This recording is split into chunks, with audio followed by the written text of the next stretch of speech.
not the norm. You know, we went out there and had a little look, and I think that's why South Africa had played the 2 spinners. It was looking a lot drier than a normal Wanderers wicket. Is that starting to look a bit like an error now, the 2 spinners here today? Because I'm pretty sure Temba, now having bowled Rabada 7 already, would love to have the tall Janssen to thump it in onto the surface.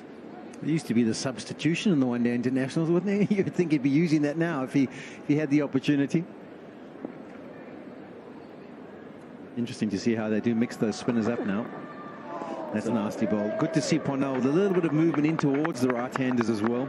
Going back to your surface comment, Brett, I think there's a lifespan, isn't there, for pitches, and we haven't seen too many over the years be dug up and replaced in South Africa.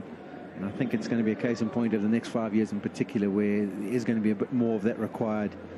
Get some new bully into the pitches, get it with the new grass cover, and give it a bit more lease of life and create a little bit more of consistency.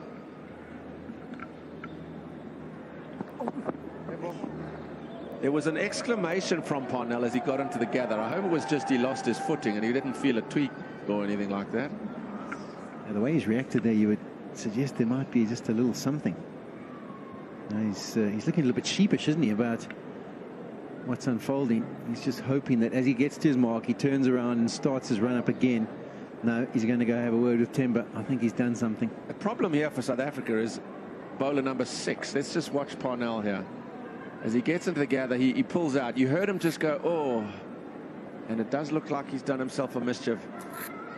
You've got the 2 spinners and the 3 quicks, but in times past of recent times, you've had Markram to bowl a couple of overs of off spin. That is not available today. But you have got a much better option than we had once when we had to use Neil McKenzie. I mean, they've got Temba Bavuma. I think I have seen him bowl a few times for South Africa.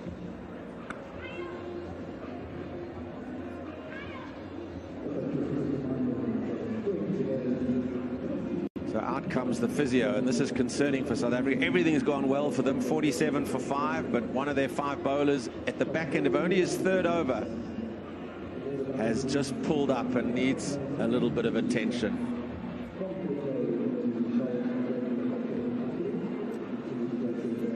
You feel a bit for him, Parnell. He was supposed to play the last one-day international against India at Newlands as well, and got sick on the morning of the match, couldn't participate in that one. Now eventually he does get his chance, and yeah, hamstrings, unfortunately, there's something that you just can't push through. And injury is always unfortunate. Don't think you as a bowler want to be missing out or getting injured on this type of surface. Let's hope he can sort it out and continue for his sake and South Africans. Whilst we're having some attention to Wayne Parnell on the field, there's obviously a hold up and play, and just a reminder that Betway are making donations towards the Charlotte Academic Hospital for every boundary scored, and there's only been 5 of them in this innings, unfortunately, for the proceeds that go to fighting breast cancer and the early detection thereof.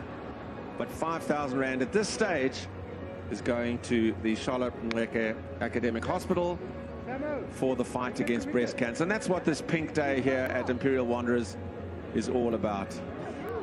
And there are some of our dignitaries. Connie Ferguson, who's so well known here in South Africa for her work in the entertainment world. Miss South Africa, who we heard from earlier on, and then the convener of selectors, Victor Mpitsang, bottom left, right in the dignitaries' facilities.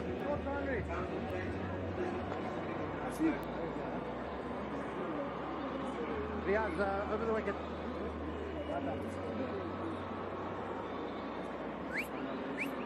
That is a major problem for South Africa. They've only got a 5-pronged members of this 5-man attack,